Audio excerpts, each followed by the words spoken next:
You're listening to the Author Stories Podcast,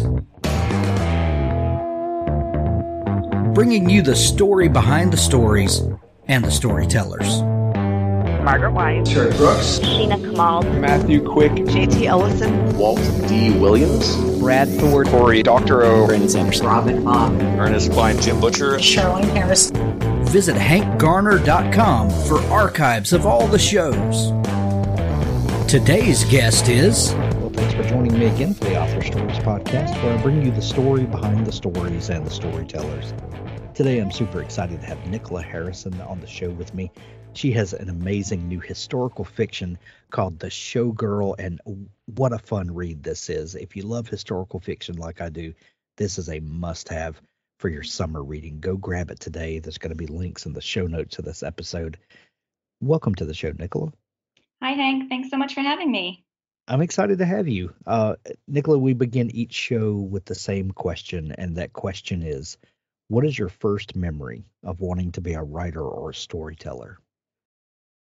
I think that it was when I was really young. I grew up in England, and on my street lived an author, a children's book author named Margaret Greaves. And she lived right next door to one of my best friends. And so we would go over there all the time and talk to her about her books and buy her books, and she would sign them. And then when we moved away to another area, I continued to stay in touch with her, and I would send her letters and bits of my writing that I was doing and poetry and stuff. And she would always write me back and be very encouraging, but also telling me, because I think I was a little eager at a young age. It's like, should I send this to a publisher?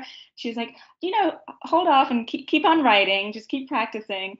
So I think that those early influences really affect you, and that was probably what got me thinking about writing. And then when I went to college, I went to UCLA and I studied English and creative writing, and I had another amazing mentor, Carolyn C., who was actually the mother of Lisa C., the author. Sure. Yeah, and so I took every class that I could.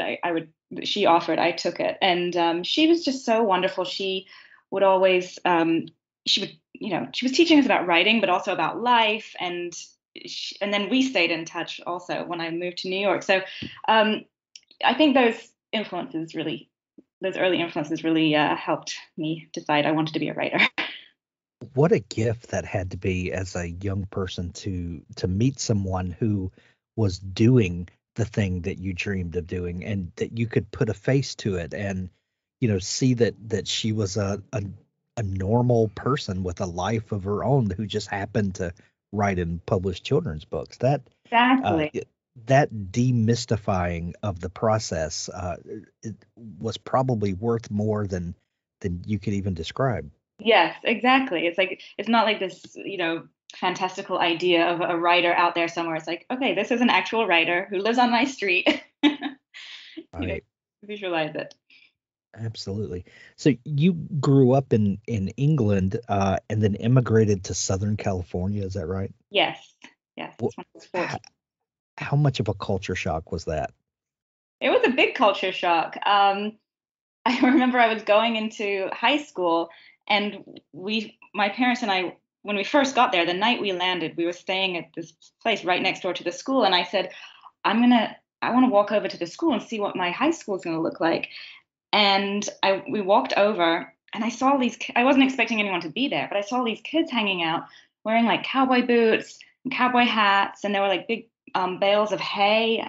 And I'm like, oh my God, I am never going to fit in here. Like, this is crazy. And then I realized afterwards that it was a Sadie Hawkins dance, and that was like the theme of the night, but I didn't know that. Oh, that is so funny. I thought I was going to have to go out and buy cowboy boots and a cowboy hat and, denim jacket just to fit in, but I was okay. That's so funny. Nicola, do you remember the first book, or maybe it was an author, maybe it was your author friend that lived close to you, or maybe a series of books that let you know that books could just completely transport you to another place and time? Oh, that's a good question. I'm trying to think if it was I mean, there were the Judy Blume books, which I remember devouring when I was younger. But I think as I got older, I really always was drawn to historical fiction. I remember reading memoirs of a geisha and just being completely absorbed in that. And then later, Beatrice Williams and Fiona Davis and, those historical fiction writers I just love. And yeah, those are probably the ones that made me, that I just transport you to another time and place. Um, you also have worked in the fashion industry. How did that come about? Yeah, so in college, I knew I wanted to write, but I knew it wasn't realistic to start writing my book right out of college. So I wanted to move to New York and get into magazine publishing, and so I did that. And I didn't really care what. I just wanted to be writing for a magazine, and I fell into writing for fashion magazines. Actually, I wrote about men's fashion for a long time, and then I became the style writer at Forbes. So I was writing about men's and women's fashion, and but always on the side. I was always at night. I was always taking a creative writing class, and dabbling away with my own creative writing as well as the journalism. Taking creative writing courses, what do you think that the educational side of that gave you as a writer? Some people get involved in an MFA course and study and write and share with teachers and classes for years on end. Some people don't pursue any sort of formal education and just write out of their natural giftedness and work through the process that way. What do you feel like that it gave you as a writer to study writing and that maybe you wouldn't have had on your own? Yeah, so I ended up going back to school and getting my MFA as well. I was taking so many, courses on the side. I was like, I should just get my MFA, which I did part time. But I think the thing that I got out of it, the best thing I got out of it, is that you just get so used to writing more regularly and having sort of a weekly deadline to turn something in, and that in itself is helpful. And then also you just get used to sharing your work with other people and learning how to receive feedback and giving feedback. And it was just sort of like that was more important to me than anything else. Just sort of the habit and the ritual of writing on a regular basis. I think that's what I got out of it the most. Well, and sharing with other people and learning how to receive criticism, and then having the ability to separate what is good criticism from maybe a place where you need to make a stand, even if it's against the advice that you're getting from other people. Did you ever have a situation like that where you knew that you were on the right track and maybe other people didn't see it? Yeah, absolutely. There were certainly times when people are giving you feedback and you're like, yeah, I'm not going to do that. But it all is helpful. Like it's all helpful. And even if at the time, it doesn't sink in, I always felt like later when I went home or a few days later, I was like, there's a little bit of a nugget of truth in there. And maybe it's not quite what they're saying, but there's something that wasn't working. But even now, I mean, I'm in a writing group with like a group of 6 people, and I've been meeting with them for about 7 years. We meet every Thursday, and during COVID, it's been on Zoom. And actually, I moved back to California, so for me, it's on Zoom forever. but I love to continue that and get feedback, and we share our work. And again, it's that weekly deadline. We know that we are meeting on a Thursday and we've got to have something that sort of holds you accountable.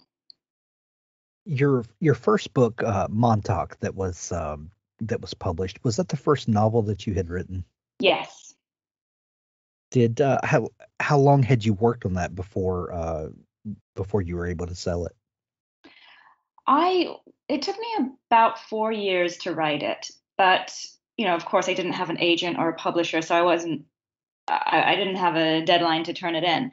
Um, and yeah, so it took me 4 years. I'm always fascinated by historical fiction, because the stories that come out of that are rooted in real places and real events, and yet a completely new story comes out of that, and where these characters that we can imagine inhabit these real places and times and events. Maybe what was that initial inspiration for Montauk? For Montauk, for me, it was that I had spent a lot of time out there. I used to have a little summer house out there, and I saw the town changing over the years from being this like little tiny fishing village that was sort of a little too far away from New York City for people to drive out to. They would drive out to the Hamptons, but they would stop there, and they didn't want to do the extra 35 minutes out to Montauk. So it felt like a little kept secret. But I saw that changing over the years, and I saw more people coming out, and some of the mom and pop shops, leave selling, and fancier hotels and restaurants coming in. And I thought, I just felt nostalgic, and I wondered what it was like back in the day when people first started going out there. And so I started digging around and doing some research, and so that's how it started. It was just like a little gem of an idea. And plus, I loved the place so much. I wanted to write about it. But then the story itself, even though it was based, historically on what happened back in the 30s, the story of itself is fictional. When you start feeling that inspiration, and you come up with a great scenario for a book, and when do the characters start coming in and inhabiting this idea and sort of taking a life of their own? How do you craft characters in a situation like that? Right. Well, so for the Showgirl, my latest book, I had no idea that I was going to be writing about a Ziegfeld showgirl. I had written an article for a travel magazine about this resort up in the Adirondacks, up in upstate New York. And it was an estate that was originally built for William Avery Rockefeller II as his family compound. And now it's like a fancy hotel where you can go and stay, and they kind of keep it in the tradition of how it used to be. So even though you're in the woods and you're hiking and boating during the day, you get dressed up in like cocktail attire for these evening parties that are kind of like the 20s. So I was writing about this place, and I started getting very interested in it. And there are all these, and it's called a great camp up in the Adirondacks, and there are all these other great camps up there. And I thought, that's kind of cool. I'm going to set a novel up there at one of these great camps. But I had never been, and I'd never even been to the Adirondacks. So I went up there and stayed at one of them, and was getting a tour of one of these great camps called White Pines Camp. And this local historian was talking about the architecture and the cabins and the great room and everything. And then he just casually mentioned that the original owner of this place, his wife, was a Ziegfeld Folly and a showgirl, and that she was a real party girl, and that she used to have all of her theater friends and her bohemian friends come up to the upstate New York at their camp and stay, and she'd throw these wild parties, and she insisted that nobody should walk more than 500 feet without a drink in their hands. So she set up bar carts and bartenders everywhere, and I was just like, oh, she sounds like a riot. She sounds like fun. What else do you know about her? And he was like, well, that's all I really know. There's not much on her. But that sort of got my mind ticking. And I started researching the Ziegfeld Follies and the Showgirls. And so that character it completely changed the course of what I thought I was going to write.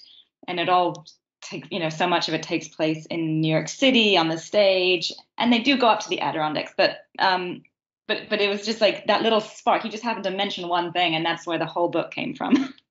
I love that so much. And you're absolutely right. I think we've all had that spark that just, a whole story lives in that spark. And it's then our job as a writer to to dig around and uncover what the story is there. The Ziegfeld Follies it is fascinating to me, and well, the whole setting and time is fascinating because this would be what we would equate to a kind of modern celebrity in a way. But this was also sort of scandalous at the time, and to be famous in this way was to to also be kind of live a life of scandal. That had to be a fun thing to embody and live through while you're writing.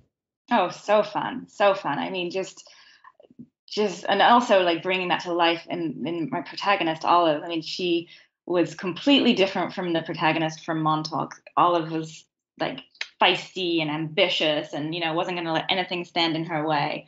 And that's just a really fun character to embody. Authors, I have a fantastic new service to tell you about. It's called PubSite. PubSite is a service to help you build your very own website, your home on the web, where you can promote your work and give your fans a place to connect with you. PubSite is a website platform that allows every author, regardless of budget, to have a great-looking professional website developed by the book marketing professionals at FSB Associates. PubSite is the new, easy-to-use DIY website builder developed specifically for books and authors. Whether you're an author of one book or 20, or a small publisher, PubSite allows you to build, design, and most importantly, update your website pain-free. No need to be dependent on a designer or webmaster to make a small but costly change to your website. Save the money and do it yourself. PubSite is the best platform for authors because it's a book-centric platform. PubSite was built just for authors and small publishers. Every design, feature, and layout is book-centric. They have customized designs for you to use. It's easy to build. No coding or HTML is necessary to create a stunning, professional-looking website with all the features you want. Get a custom domain name, yourname.com.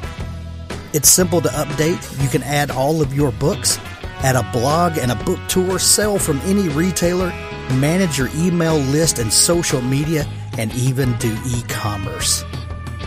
Build your website with a 14-day free trial, then pay just $19.99 per month, which includes hosting. And we offer packages starting at $499 to set up the website for you. Pub-site.com, the place to help authors find their home on the web.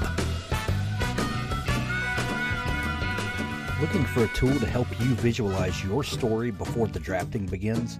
PlotPens is cloud-based and optimized for any device. There's nothing to download. From the new writer who isn't sure how to tell their story to the veteran who can increase their productivity dramatically, we've had experienced writers lay out a detailed structure for several novels in a series in a matter of a few days. The app takes you through 4 steps of the process: the concept or logline. Make sure you have a solid concept that you can keep coming back to throughout the process. The outline, 12 beats and 3 acts, each has a description of what should be happening with examples. The board, 40 cards. We take the 12 beats and add sub-beats to those, breaking it down even further and being very specific about what should go into each. These also have examples and descriptions. Right. We take those 40 cards and turn them into a to-do list. For a 50,000-word book, it's about 2 cards per chapter roughly. We have a beautiful editor built into the app. You can export your manuscript to a PDF anytime with the click of a button. Let PlotPens help you visualize your writing project. Use code HANK10 to get 10% off PlotPens. PlotPens.com. I'm fascinated by how a sense of place comes out in interesting ways in people's writing. So you, up until you were 14, I think it was, lived in England and then moved to Southern California. And then, some of the most formative years of your life in a lot of ways happened in Southern California. And then you moved to New York and you're writing stories based in New York or thereabouts. How do you feel like that the places that formed you come across in your stories, and maybe not in obvious ways, but are there things about the way and the places you were raised that come into the stories that you tell? Oh, that's interesting. Yeah, I mean, I think it's funny that I haven't written anything set in England yet. Maybe I will one day. But I mean, there's something to be said for writing about where you are. So, my two books I wrote while I was in New York, and it's nice. It's so nice to be able to, like, you know, for example, in the Showgirl, they spend a lot of time in the West Village and in the theater district. So to be able to walk around there and go to places while you're writing the book really helps, even though things have changed and it's different. But and just knowing that I've been to the New Amsterdam Theater to see The Lion King, but that's where the Ziegfeld Follies took place. It's that there's something to be said to be able to be in the place that you're writing about. But as far as, I mean, growing up in England, there's something about historical fiction, even though my novels have taken place in New York, there's something English about them. Maybe I don't know what it is exactly, but maybe it's the way they used to speak or something that I feel like my Englishness helps with that. I don't know if that makes any sense, but it makes sense to me. No, it makes perfect sense. When there are science fiction writers, for instance, that write in the in the distant future or the unreachable future, like if you write a science fiction novel that's based 100 years from now, it's close enough that you can speculate a lot of things, but not close enough that any of us are going to survive to know that, if those predictions came true or not. Okay. An interesting thing about historical fiction is you can reverse the clock and kind of do the inverse of that. If you tell a story based roughly 100 years in the past, what does writing historical fiction do for you as a storyteller to allow you to root a story in places we're familiar with, but give enough distance that you can be as creative as you want to be? Does that make sense at all? Yeah, it definitely does. And it's such a good question because I think that's what I love about writing historical fiction is that it's set in a totally different place from what I'm at a time from what I'm used to. And I have to do a lot of research to be able to capture that, the fashion and the social sensibilities and everything. And the way men and women are, and all of that is so different. But what I find with the characters is that the characters have the same sort of universal desires and wants and needs. They whether it's today or 100 years ago, there's like this need to love and be loved, and there's like a need to be successful at something, and things like that. And so I find that even though you're writing at a different time, the readers can still relate to, and I mean, me as a writer, like I can still relate to these characters and tap into things. And a lot of this book deals with sort of the question of like, can you have it all as a woman? Can you be a mother and have a successful career and have successful relationships and be a wife, or do you have to like pick and choose a few of those things? And so I enjoyed exploring that question, and I think that relates today. I mean, I struggle with that today. I think about that today, and of course, in the 20s, women had just got the right to vote, so they were emboldened by that, and they were wanting to, live their lives the way they wanted to, and dress the way they wanted to, and smoke and drink and do whatever they wanted to do. And it's just interesting to think of it like that. The women were thinking about their freedoms then, and they're thinking about your freedoms now, and it's How do you handle research? You really, and I find it interesting when reading the Showgirl, the amount of detail that you include, but not so much detail that it just goes into navel gazing. That you just the right amount of description that needs to go in and to paint a picture and make me feel like I'm there without just inundating me with, the style of buttons that are on people's jackets and things like that. Like, how do you balance out the research that you do so that you can authoritatively speak about it, but then the amount of that research that you share with the reader? Yeah, well, that's the goal, right? So you want to be authentic and, feel like you're actually writing about the 20s, but it's the worst when you read a book where you just feel like you're reading research. That then you just lose the reader. So what I do, I read a ton of different books. I read a ton of books about New York in the 20s, and then, of course, the Ziegfeld Follies. I devoured a memoir by a woman called Doris Eaton Travis, who at age 14 was the youngest girl to be in the Ziegfeld Follies, and she went on to live to be 106. And on her 100th birthday, she performed at the New Amsterdam Theater with a bunch of showgirls. So, but I read her book, and then there was several other books about the Follies that I read. And so what I do is I just devour them all, and then I put them away, and then I start writing. I don't have them out and refer to them, because then you're at risk of getting too clunky with the research. So I just try to absorb it all and then just start writing. Do you consider yourself, and we like to use these terms in the writer community, a pantser or a plotter? Do you know the story ahead of time before you start drafting the novel? I do. I generally do.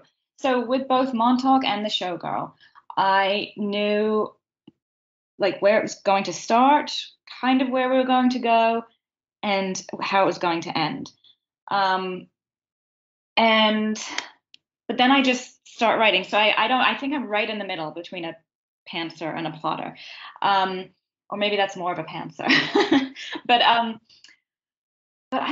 do, as cheesy as it sounds, I do feel like these, the characters in the novel, it does take on a life of its own. And as you're writing, even though you kind of know where you're going, it does sometimes you go somewhere where you're not expecting to, or a character shows up that you had no idea was going to be in this novel, and things like that. It does happen. Having said that, I'm working on a third book now, and I'm playing around with plotting it out more than I usually do. Because I just think, I don't know, maybe that's more helpful. Maybe that's more efficient. I'm playing around with that idea right now. With Montauk, your first book, and you said that you worked on that for a few years before publication, and then I would guess that The Showgirl probably had a much more condensed writing life, because then you have a contract, and people are expecting a book, and which is very different from writing in your writing office and only you and a select few family members know that you're working on something. Now that you're working on your third book, how has your writing process changed?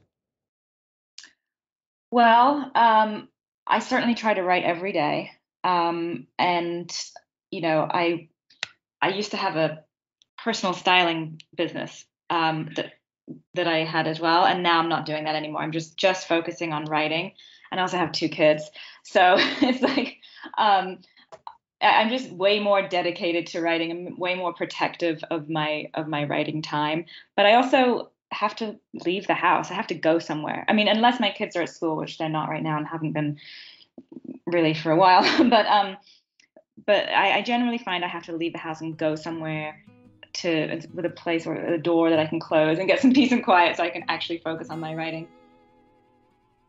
So are you the kind of writer that needs isolation, that you need to get away from everything, or is that just what's best for your process?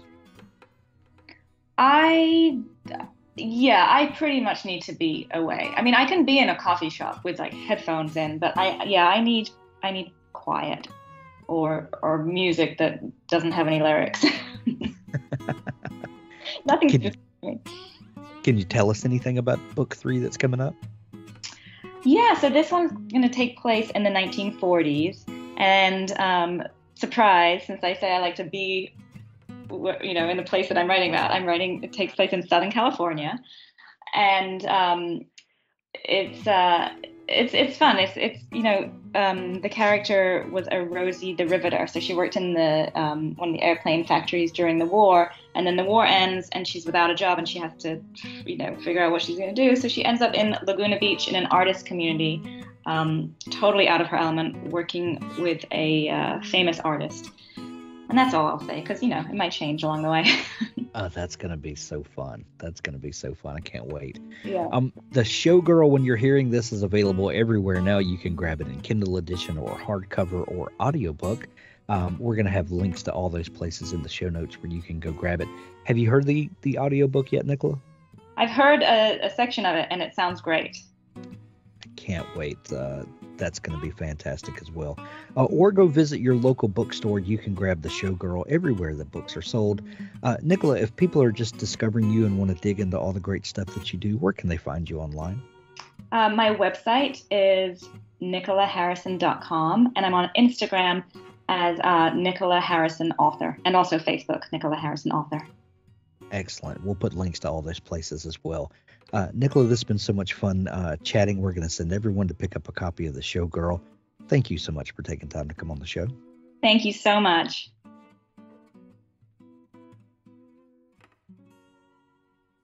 Wargate Books presents Hit and Fade, Forgotten Ruin, Book 2, by Jason Anspach and Nick Cole.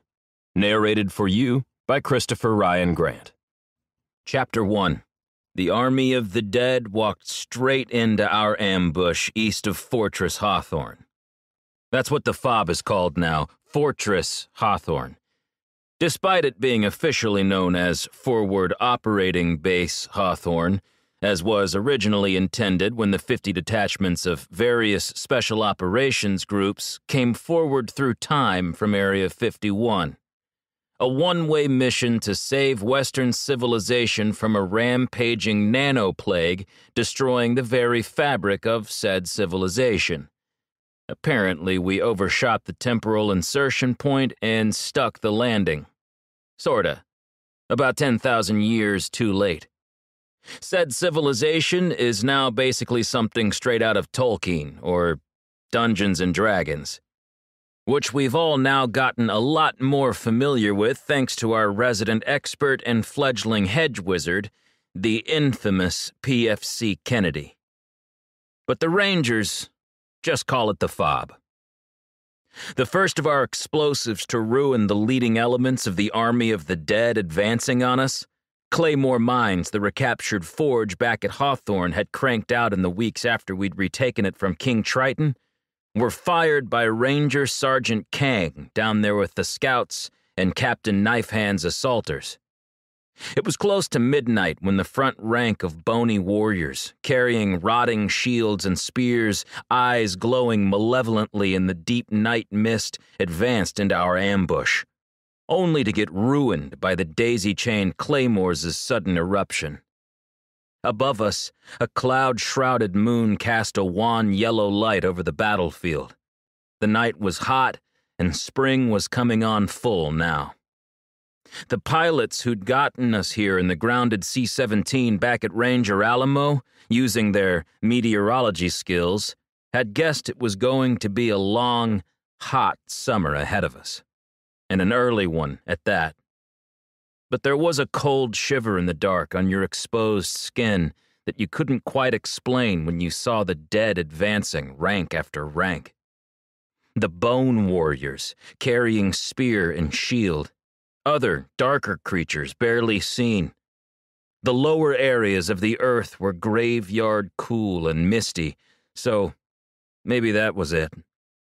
Still, the brutal, unrelenting cold of our almost last stand back at Ranger Alamo was gone now.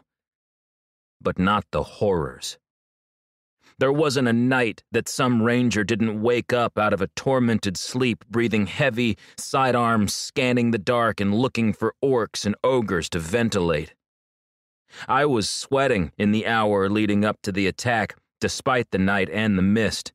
Kurtz had us humping hard to get the 240 and all its ammo up to the top of a small hill that overlooked the area where we'd channel the advancing echelons of the Army of the Dead into further fun and games the Rangers had planned at a bend in a riverbed.